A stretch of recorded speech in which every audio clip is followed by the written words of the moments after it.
L'un des plus compliqués, ça a été cet été, hein, quand j'ai perdu un enfant. Enfin, on a perdu, comme je suis pas tout seul. Au mois d'avril, j'ai perdu un de mes oncles. Et c'est survenu comme ça, vraiment personne s'y attendait ou quoi que ce soit. Donc là, jusqu'aujourd'hui, je le vis encore super mal. Donc Jarry, tu nous caches quoi sous son chapeau? Sous son chapeau là, une dépression. Un homme très dépressif. Moi je suis tous les jours dépressif, j'ai pas d'argent, j'ai pas de meuf, j'ai rien. Non, en vrai... Vas-y, je vais aller marcher. Continue, vas-y. Je me suis lavé, je suis plus de... Non, non, c'est bon, c'est bon. On vole parce qu'on n'a pas le choix, les gars. On n'est pas des voleurs, on est juste des mecs qui ont faim. Qu'est-ce qui me rend heureux actuellement? Bah, c'est le Christ. Salut tout le monde de la famille, j'espère que vous allez bien. Ça me fait penser à Josh, hein, un peu. Hein. Allez les abonnés, vous allez bien. Ouais, j'espère que vous allez bien, que tout se passe bien pour vous. Nous, ça va, hein, joie, bonne humeur, vous connaissez comme d'hab. Votre rendez-vous mensuel, on revient avec une nouvelle invitée qui va se présenter tout à l'heure. Et après, les autres, vous les connaissez normalement, hein, je crois. Hein. Ouais. Du coup, merci encore pour les likes, pour les commentaires que vous donnez également, pardon. Ça nous fait plaisir, mais encore un peu plus de soutien s'il vous plaît. Ça nous fera encore plus plaisir. Du coup, comme d'hab, Instagram, TikTok, YouTube, voilà, vous vous abonnez, vous activez la cloche. Et comme ça, vous aurez l'épisode qui suit. Du coup, sans plus tarder, on accueille la nouvelle. Comment elle s'appelle? Quel âge elle a?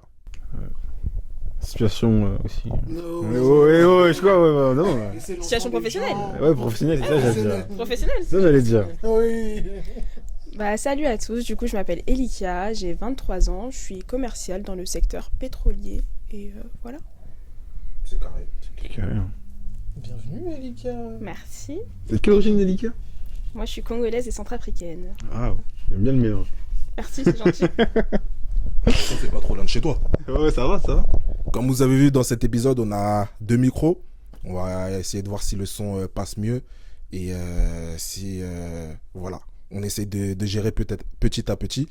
Si également vous voulez nous faire des dons, etc., que ça soit micro, caméra, de l'argent aussi, hein, ça peut être. Donc n'hésitez pas, on est là pour ça et comme ça on fait monter le projet ensemble. Donc sans plus tarder, vous l'avez vu en fait, tout simplement on va parler de quelque chose qui nous touche tous, même si on essaie de se mitonner chacun. Mais voilà, le sujet c'est la dépression. Avant de parler de ça, on va définir un peu ce que c'est la dépression. C'est une définition que j'ai lue sur Internet. Du coup, je vous la partage. Alors, la dépression, c'est un trouble mental courant. Aujourd'hui, dans le monde, il y a 5% d'adultes qui sont victimes de dépression. Et elle se caractérise par une tristesse persistante et un manque d'intérêt ou de plaisir pour des activités auparavant enrichissantes ou agréables. Du coup, ça, c'est la définition de dépression. Et il faut savoir qu'il ne faut pas confondre dépression, oh, je bug, Ouais. et un état dépressif. Tu vois, c'est deux choses différentes. Donc, première question, comme d'hab, banale. Est-ce que vous avez déjà vécu la dépression ou été dans un état dépressif? Honneur à la nouvelle, non? Ah, c'est un sujet. Nouveau, tiens, bon. C'est un sujet sérieux, on a le droit de rigoler. Les maintenant. gens, on peut plus rire là. Non, tranquille. Ça remonte en moi, j'ai pleuré là.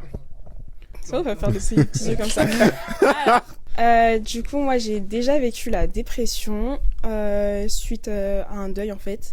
Et donc c'était il y a 3 ans. Il y a 3 ans quand j'ai perdu ma grand-mère, ça m'a plongée dans une dépression assez compliquée où j'avais plus aucun intérêt pour rien. Je broyais vraiment du noir. Je sortais marcher à 2h du matin toute seule dans la rue. Vraiment tellement ça allait pas. J'avais perdu beaucoup de fois et tout ça. Donc moi en tout cas c'est quelque chose que j'ai vécu et voilà. Ok. Moi-même, j'ai vécu la dépression, mais sous 2 états, je pense que j'expliquerai un petit peu après. J'ai vécu la dépression suite au décès de mon père, ce qui m'a beaucoup affecté. J'ai broyé du noir, des pensées suicidaires. Et voilà, marcher à 3h du matin dehors, à pleurer, j'avais ça mon Golgotha. Donc ouais, non, j'ai bien vécu ça. Ah ouais, le chemin de croix, il était Il était lourd. lourd. Il était à 3h du matin, non? Il était lourd. C'est intense. Mais du coup, justement, quand tu es dans cet état de tristesse, etc., tu disais que tu broyais du noir, des pensées suicidaires, mais comment ça se manifeste en vrai? Moi, personnellement, il y avait, on appelait ça, parce que j'ai dû consulter un psychologue, Ok. j'avais une dépression saisonnière au début, ce qui Ok. fait que j'étais très alerté sur des choses dans la vie de tous les jours. Par exemple, je sais pas, pourtant je suis quelqu'un d'archi social, mais qui prend pas forcément les choses à cœur. Mais par exemple, tu vas me parler, tu vas me dire ok, et pourtant tu as l'habitude de dire ok. Je vais dire le monde me déteste, c'est bon. En fait, je prends tout très à cœur. Je suis fatigué, une fatigue très intense, et je fais que dormir. Je pouvais dormir des 20 heures par jour. Hey Eh, Et c'est donc, les- Bah, attends. Hibernation. proche de la mort, ça. 24 heures, hein, c'est là. Il y a 24 heures. Les 4 heures là, tu faisais quoi? Et donc, je me levais juste pour manger. Ah Et manger, c'était vraiment de la nourriture qui était bien. Et le Burger King, Voilà. C'était pas la nourriture de Dieu. pas non. la nourriture de Dieu, c'était ça. Et c'est, enfin, même sortir dehors, même pour aller seulement aller à Carrefour pour aller chercher un truc, c'était impossible pour moi. Il fallait vraiment que je me force. Ou qu'au préalable, peut-être 2 jours avant, je me dise bon, écoute, là, tu vas faire tes courses. Jusqu'à je faisais mes courses sur Amazon pour Et- pouvoir recevoir de quoi manger, quoi. Et du coup, tu te lavais ou? Je me levais. Ça fait partie des 4 heures. Ça fait partie... mais même là, mais même dès lors, la chambre, elle reflétait mon état mental. Ce qui fait que c'était chaotique. Ouais. Et dès que je me sentais un petit peu réveillé, je rangeais ma chambre et tout, etc. Je me lavais. Normalement, je me lave 2 à 3 fois par jour. Et là, je me lavais une fois. Voire même, il y a des jours où. 2 à 3 fois par jour, ouais. C'est à la piscine ou? Wesh 2 à 3 fois. Il n'y avait pas encore l'inflation, Il les y avait factures, ça pas encore allait. Ça allait. l'inflation. Maman, désolé, c'est toi qui paye les factures d'eau, mais t'inquiète. Mais c'était, il y a des jours où je pouvais skipper la douche, quoi. C'était genre, vas-y, je vais dormir, hein, vas-y, là, il est quelle heure? Vas-y, je vais aller marcher. Continue, vas-y. Je me suis lavé, je suis plus Là, c'est bon. Et c'était, il y a des jours où, voilà, je me lavais pas et je restais dans mon lit pendant dans ma chambre, quoi. Ok, très bien. Jarry, tu nous caches quoi sous ton chapeau? Sous son chapeau là, une dépression. Un homme très dépressif. Moi, je suis tous les jours dépressif. J'ai pas d'argent, j'ai pas de meuf, j'ai rien. Non, en vrai, moi aussi, j'ai vécu des grands. Comme t'as dit, des états dépressifs, Ouais, c'est ça? état dépressif. J'en ai vécu des grands. J'en ai vécu quand j'étais en discernement en année propédeutique, où je me demandais quelle est ma place. J'en ai vécu même avant. Étant plus jeune, quand on se pose des questions par rapport à la vie, on se dit mais je vais faire quoi de ma vie, je vais faire quoi comme travail, je vois je suis limité au niveau intellectuel, l'école c'est pas trop ça, tu te dis ouais mais moi je vais pas faire ça comme travail ou etc, donc tu te poses des T'as questions. pas sauvé, hein. Ah non, voilà, Ligaments croisés. tu vois, et donc t'es là, tu te poses plein de questions, et c'est des soirs où tu pleures, c'est des soirs où tu doutes, c'est des soirs où en fait tu te sens seul parce que t'as l'impression que t'as pas besoin, personne peut t'aider quoi. Donc ouais, j'en ai vécu plusieurs dans ma vie selon des étapes, selon mon âge, et après je pense qu'on en parlera de comment on en est sorti, non? C'est ça? Ouais, clairement. Après, On a le temps. c'est le but, hein. Ouais, on a le C'est temps. but. Mais juste pour revenir à ce que tu disais, durant cette année-là où tu as été dans cet état-là, même tu volais pour manger. Ah, on vole parce qu'on n'a pas le choix, les gars. On n'est pas des voleurs, on est juste des mecs qui ont faim. Mais du coup, comment ça se manifestait en fait? Bah ça se manifestait comment? J'étais en fait j'étais Déjà c'est quoi le contexte, ta place, le rôle que tu avais, et du coup, ce qui a créé cet état en fait. quand j'étais en année propédeutique. Bon. Déjà, ça signifie quoi ça? L'année propédeutique, en fait, c'est une année de discernement avant d'entrer au séminaire pour devenir prêtre. Et en fait, j'ai voulu, je sentais l'appel de Dieu en moi. Et donc, je me suis posé des questions pour aller discerner beaucoup plus longtemps. Donc, c'est ça qu'on appelle une année propédeutique. Et pendant cette année-là, en fait, on est seul, on est coupé du téléphone, on est loin de sa famille, on est loin de... on se retrouve seul pour vraiment penser à soi, pour savoir ce qui est au fond de notre cœur. Et moi, en fait, à partir de ce moment-là, j'ai vu qu'en fait, dans ma vie, je cherchais à être heureux, en fait. Je cherchais à être heureux, mais je savais pas comment. Et donc, je me suis dit, qu'est-ce qui me rend heureux actuellement? C'est le Christ. Et donc, je me suis dit, pourquoi pas être prêtre et tout lui donner, quoi. Et finalement, quand je suis arrivé là-bas, on se rend compte que même si on veut tout donner à Jésus, parfois, en fait, on n'est pas forcément... On est à la recherche d'un bonheur, mais en mode... au fond de moi, j'étais triste, quoi. J'étais triste parce que... ce que je recherchais, c'était pas vraiment le Christ, mais c'était plus pour moi, en mode... Je voulais être heureux, et c'était pas une histoire de Jésus. Et donc, en fait, ça se manifestait comment? J'étais très en colère là-bas.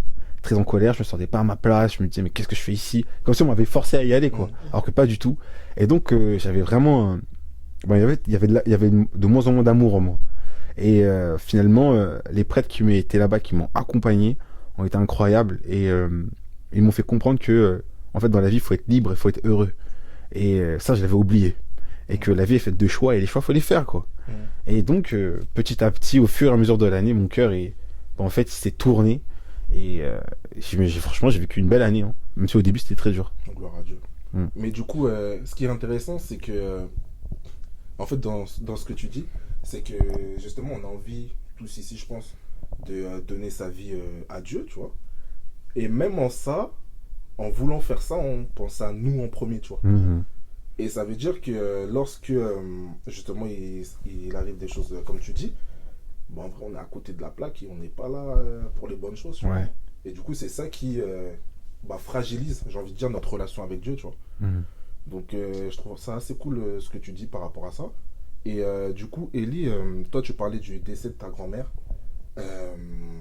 Faut savoir que par la suite, ça s'est enchaîné, malheureusement. Mais du coup, comment est-ce que cette première dépression t'a permis de mieux appréhender les autres décès, ou c'est tout le temps la même chose finalement? En fait, ça dépend du décès qu'il y a eu. Il y a des décès que j'ai plus mal vécu que d'autres. Des décès qui sont arrivés comme ça, en fait, sans prévenir. En fait, j'ai perdu mon grand-père là cet été, mais il était malade. Du coup, je savais que c'était sur la fin. Mais au mois d'avril, j'ai perdu un de mes oncles. Et c'est survenu comme ça, vraiment personne s'y attendait ou quoi que ce soit. Donc là, jusqu'à aujourd'hui, je le vis encore super mal. Donc ça dépend vraiment. Donc même là encore cette année, j'ai eu quelques états dépressifs où tu sais que j'étais pas bien et tout ça. Et merci d'avoir été là pour moi dans ces périodes-là et tout. Mais ouais, en fait, ça dépend vraiment du contexte et voilà. Ok. Et du coup, vous, est-ce que vous avez déjà eu plusieurs étapes? Toi, tu disais que justement, d'âge en âge, c'était différent. En quoi c'était différent, justement? Est-ce que tu ressentais que c'était différent ou c'est après coup, justement que... Je dirais plus après coup. Ouais. Parce qu'en fait, j'ai l'impression que j'ai capté que, en fait, lorsqu'on a de la tristesse, c'est parce qu'il y a une part de nous qui est pas comblée, qui est pas contente. En fait, dans le sens, je suis pas heureux actuellement parce que j'ai pas ce que je veux. Et en fait, j'ai vu que Dieu en fait était en cheminement avec moi. Et là, en fait, quand j'étais plus jeune, je me disais, ce qui va me combler, en fait, je savais pas ce qui allait me combler. J'aimais Jésus, mais je me disais pas que c'est Jésus qui allait me combler. Mais je l'avais pas encore compris. Donc ça veut dire que au final, je me disais, c'est un état de vie qui va me combler. Avoir un travail, c'est avoir une copine, c'est avoir de l'argent, c'est avoir, de la réussite dans mon sport, des choses comme ça. Et finalement, je me suis rendu compte que non, le Christ, en fait, il est en train de m'apprendre. J'étais dans son école et il me disait, quand j'étais plus jeune, il était en train de me faire comprendre que, en fait, c'était pas fini et que j'allais encore apprendre à cheminer avec lui jusqu'à ce qu'il comble complètement mon cœur.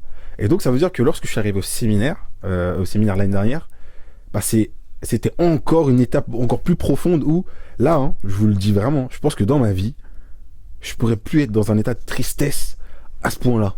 Dans le sens, même si, après je sais pas, mais même si je perds quelqu'un, je pense que là actuellement, je suis tellement accroché au Christ parce qu'il m'a tellement fait comprendre que il est la source de toute chose, il est la solution à toute chose, qu'aujourd'hui ma foi elle est d'une ampleur que ça me vient même pas de moi en fait. C'est une grâce qu'il a déposée dans mon cœur. Donc franchement, je pense que c'est une école et ça s'est fait sur plusieurs années. Et aujourd'hui, là je peux dire là. Mais quand t'es dans le truc, t'es en mode wesh, bizarre. Voilà. Hein. Et du coup, Manu, t'en as eu plusieurs ou c'est vraiment cet événement, le décès de ton père, qui a chamboulé ta vie en vrai?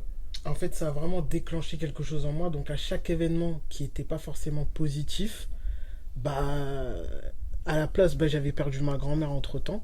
Et la première personne à qui j'ai pensé, c'était mon père.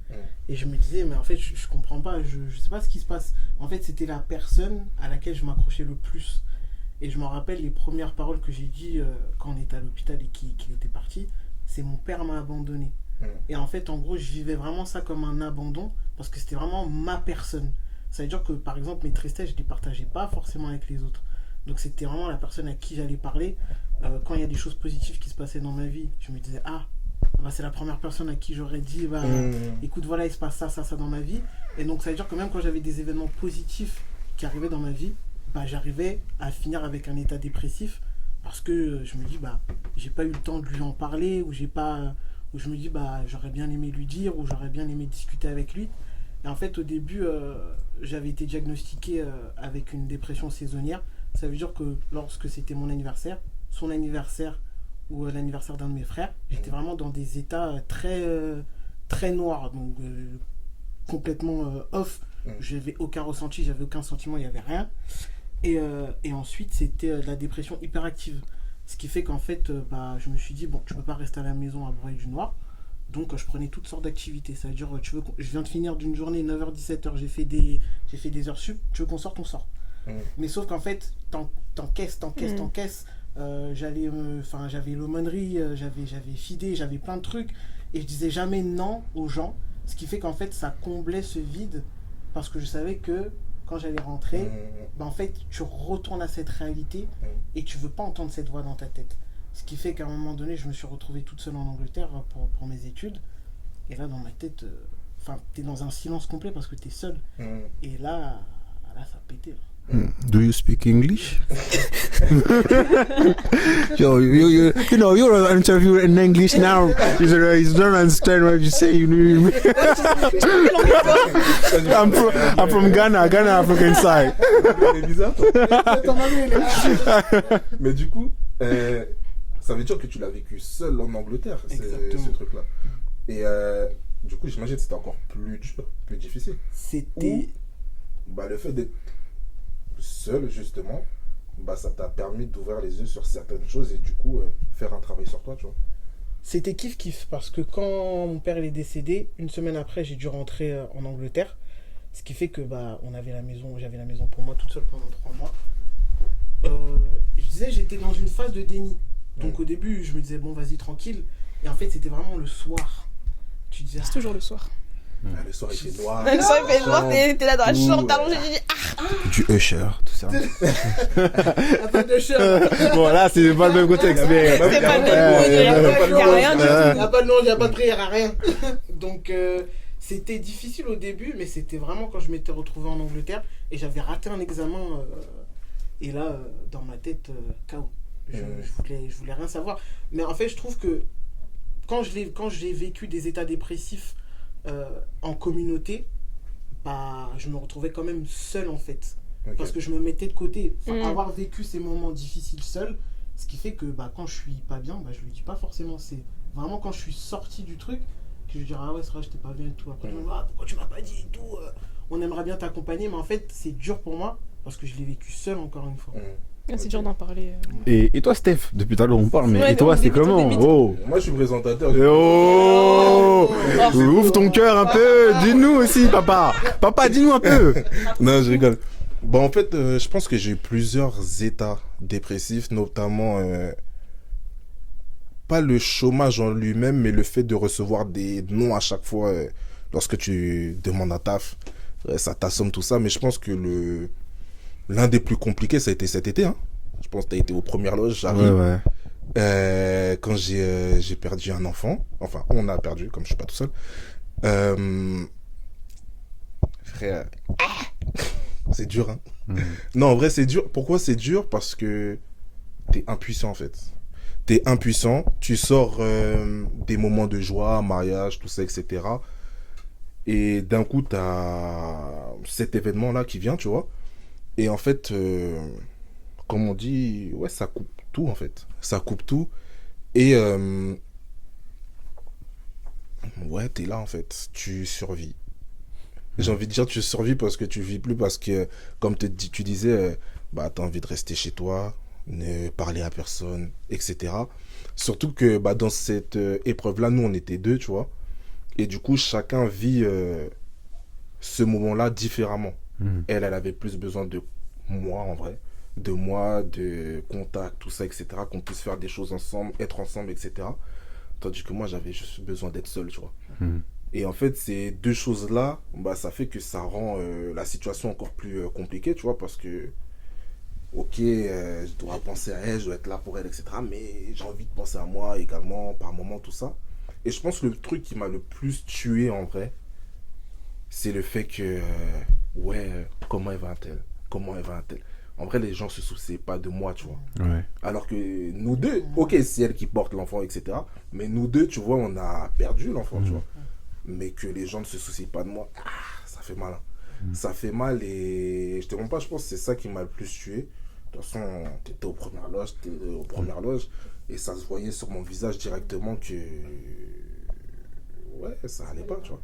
Ça allait pas et ouais, c'était compliqué jusqu'à, bah, on va y venir parce que c'est la suite. Ah, Dieu, fallait pas me parler de Dieu. Non, Dieu, fallait pas me parler de lui. Prière, vraiment, non, c'est elle qui priait pour nous. Moi, fallait pas me parler de Dieu. Même si, dans un coin de ma tête, je sais que il peut tout, etc., qu'il y aura des bienfaits plus tard. Bref, je sais tout ça. Mais dans le moment, là, ah non, faut pas me parler de lui. Tu vois, on a fait l'épisode sur la colère contre Dieu. Ouais. J'étais pas en colère. Enfin, non, je suis un mytho, j'étais en colère. J'étais en colère. Non, je suis un mytho, j'étais Ouais, en les colère. gens. Tu vois, on a fait un épisode sur ça. En vrai, ouais, j'étais en colère parce que j'étais dans l'incompréhension, en vrai. J'étais dans l'incompréhension et du coup, t'es dans tous tes états, etc. Et ouais, j'avais plus envie de rien faire, en fait, tu vois. Et du coup, par la suite, moi, ce qui m'a aidé, en vrai, c'est que c'est la présence des gens, j'ai envie de dire. Tout à l'heure, tu parlais de ça. Ouais, la présence, le fait que les gens soient là, que... En fait, t'as un bon entourage.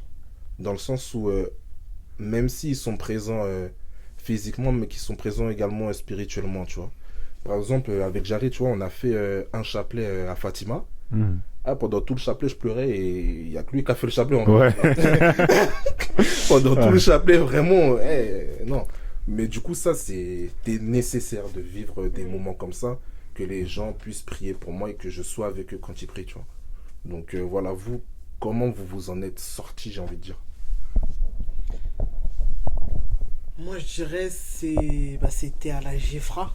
Donc ça a Tout quand pareil. même fait ça a quand même fait 6 bonnes années avant. Je suis arrivé, j'ai dit écoute, Jésus, c'est maintenant que jamais. Parce que je sais pas ce que c'est le bonheur.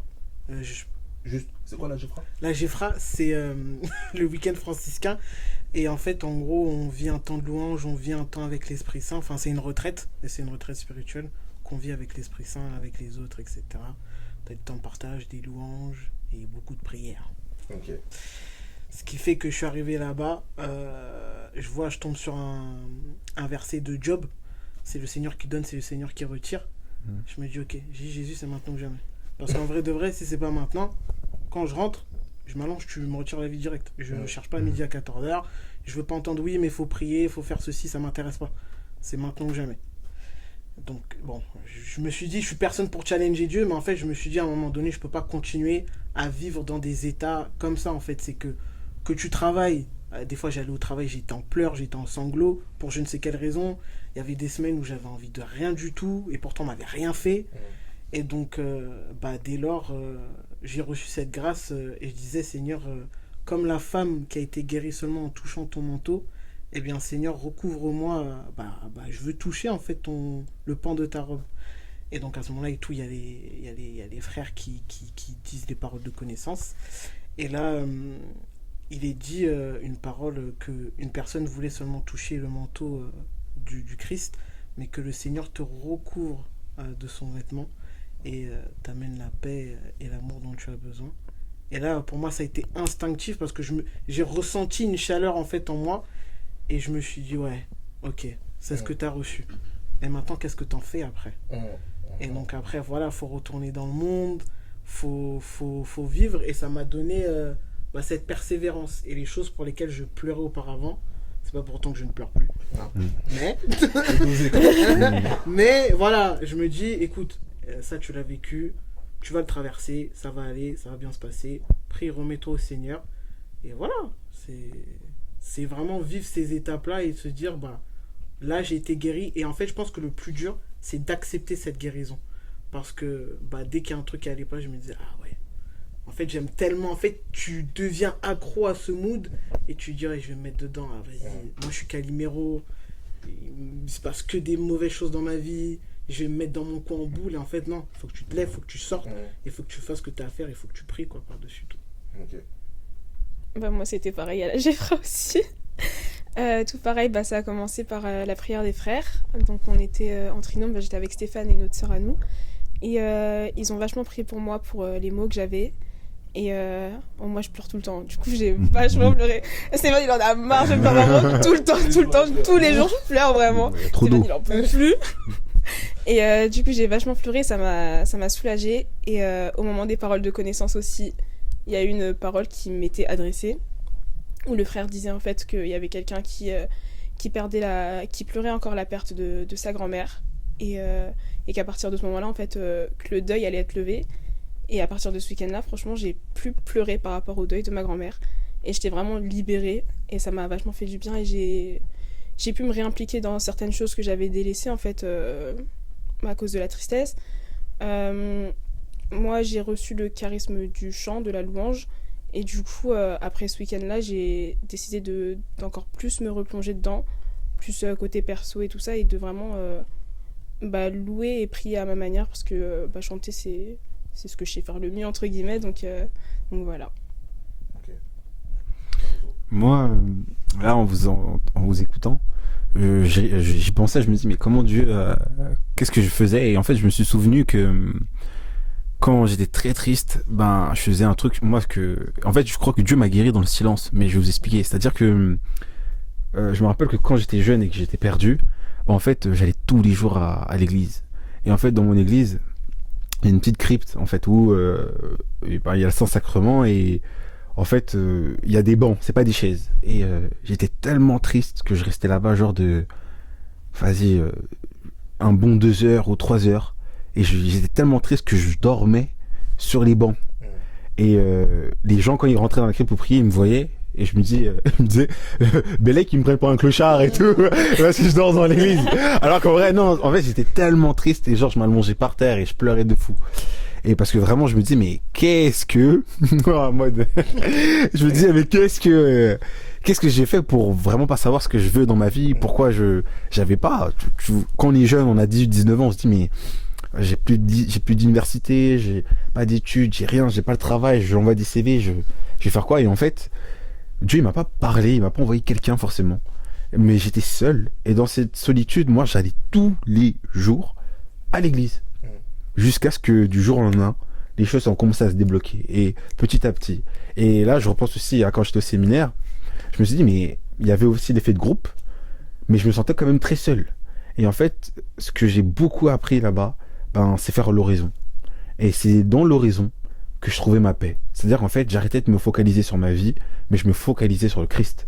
Et ça veut dire que je regardais pas à qui j'étais, aux pécheurs que j'étais, aux choses que j'ai fait, mais je me disais, il y a un homme qui m'aime, et moi aussi je l'aime, et je vais penser à lui pendant 1 heure ou 2 heures. Et en fait, c'est ça qui m'a sauvé, c'est le silence. Et là, en fait, en vous écoutant parler, je me dis que je pense que Dieu, lui, j'ai cette relation-là avec Dieu où c'est du cœur à cœur. Et en fait, c'est plus je m'accroche à lui, plus il me sauve. Et en fait, je pense que c'est comme ça qu'il m'éduque, le Seigneur. Et toi? Ok, moi, en vrai, je sais pas. Ouais. En vrai, il y a plusieurs choses dans le sens où, comme tu dis, il y a. En fait, moi, c'est un truc, je sais que j'avais perdu à chaque fois que j'étais triste, etc. C'est que quand je vais bien, tout ça, etc., c'est qu'en semaine, forcément, je vais à la messe. Mhm. Tu vois, si je vais à la messe en semaine, etc., vas-y, je sais que je remonte la pente, tout ça, etc. Mais tant que j'y vais pas, ça veut dire que j'ai un problème contre Dieu, entre guillemets, tu vois. Mhm. Parce que c'est un truc que je kiffe, en vrai, tu vois. Et du coup, il y a ça. Mais il y a également le fait de, je pense, ouais, comme je disais, être entouré, en fait. Être entouré, c'est bien aussi.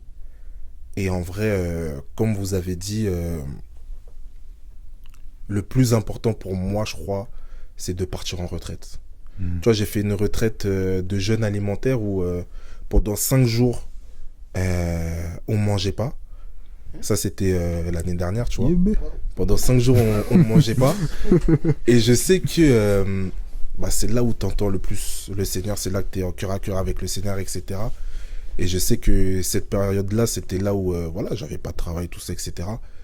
et où j'allais me marier, tout ça, etc. Donc comment, tu vois. Et je sais que j'étais un peu dans la tristesse par rapport à ça, parce que je comprenais pas ce que le Seigneur voulait pour moi. Et c'est vrai que, comme tu disais, ça fait du bien d'être en silence, tu vois. Parce que je sais qu'aujourd'hui, chez moi, je peux pas être en silence. Même si je le voudrais, vas-y, je vais allumer la télé, je vais mettre de la musique, je vais faire un truc, tu vois. Mais le silence, c'est compliqué. Donc, en vrai, pour moi, c'est de se retirer et d'être en silence avec Dieu, tout simplement. Donc, voilà. Après, pour finir, j'aimerais savoir qu'est-ce que vous avez à dire aux personnes qui nous écoutent pour se sortir, déjà, d'accepter le fait d'être dans cet état-là, et comment s'en sortir, si vous avez des billes, des idées. Moi, je dirais c'est accepter qu'on n'est pas bien. Je pense que c'est ça le plus dur déjà. Ensuite, faire le tri de ses ressentis dans sa tête. Ne pas hésiter à faire une relecture. Et quand en fait on est sorti de cet état, faire une relecture de ce qui s'est passé auparavant dans notre vie, pour en fait rendre grâce à Dieu. Pendant cette période-là, en fait, on se rend pas forcément compte de comment le Seigneur nous a tendu la main. Et en fait, c'est vraiment faire cette relecture-là et ne jamais oublier que le Seigneur, en fait, il vous abandonne pas. Il est là pour vous, il est présent.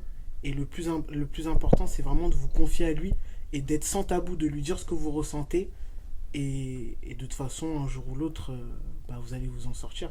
Que ce soit maintenant ou pas, en fait, c'est la patience et la prière qui va vous faire perdurer plus longtemps qu'on ne le pense. Amen. Moi, je dirais après aussi, pour compléter ce que dit ma sœur qui a le bras cassé.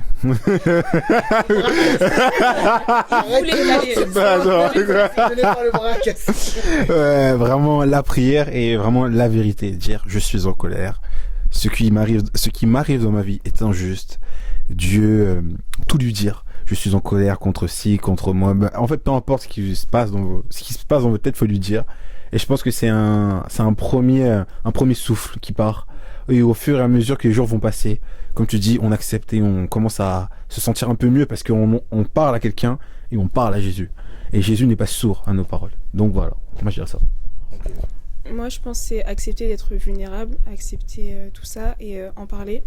Parce que y a plusieurs personnes en fait autour de nous qui vont souffrir mais qui ne vont pas en parler et en fait chacun va souffrir dans son coin et le mieux c'est d'être entouré et d'être en vérité avec ses frères et sœurs et avec le Christ. Voilà. Amen. Et moi, juste pour finir avec ça, ça serait en fait de ne pas hésiter à aller consulter en vrai. Que ça soit un psy, je sais que c'est tabou chez nous, hein. Ouais, c'est vrai. C'est tabou chez nous, mais d'aller voir un psy ou sinon des prêtres, justement, des prêtres accompagnateurs, des séminaristes, des choses comme ça ou des frères. Et ne pas hésiter justement à les consulter parce que on peut guérir par là également, tu vois. Et si on prend tout nous-mêmes, etc., on va mettre du temps et peut-être on va pas s'en sortir, tu vois. Tandis qu'un regard extérieur, ça peut toujours faire du bien en vrai. Donc moi ça serait de ne pas hésiter à consulter en vrai. Ok. Du coup, merci. Merci. Ça s'est bien passé. Attendez, avant tout, attendez. On veut un chant d'Elika. Un chant que tout le monde peut chanter comme ça, on chante tous ensemble, wesh. T'as pas dit t'as ce talent là? On veut un chant? Ah. Esprit créateur, mets en nous la joie, le feu, l'espérance. Affermis nos âmes, anime nos cœurs, pour témoigner de ton amour immense. On va grave couper ta voix. En tout cas, merci à tous pour cet épisode. Comme vous le voyez, c'est un sujet qui n'est pas forcément facile, mais qu'on essaie d'aborder. Donc tous les sujets tabous que vous avez, n'hésitez pas à les mettre en commentaire. Partagez la vidéo si vous avez aimé, même si vous n'avez pas aimé, partagez. Partagez seulement sur TikTok, Insta et sur YouTube. Activez la cloche et voilà.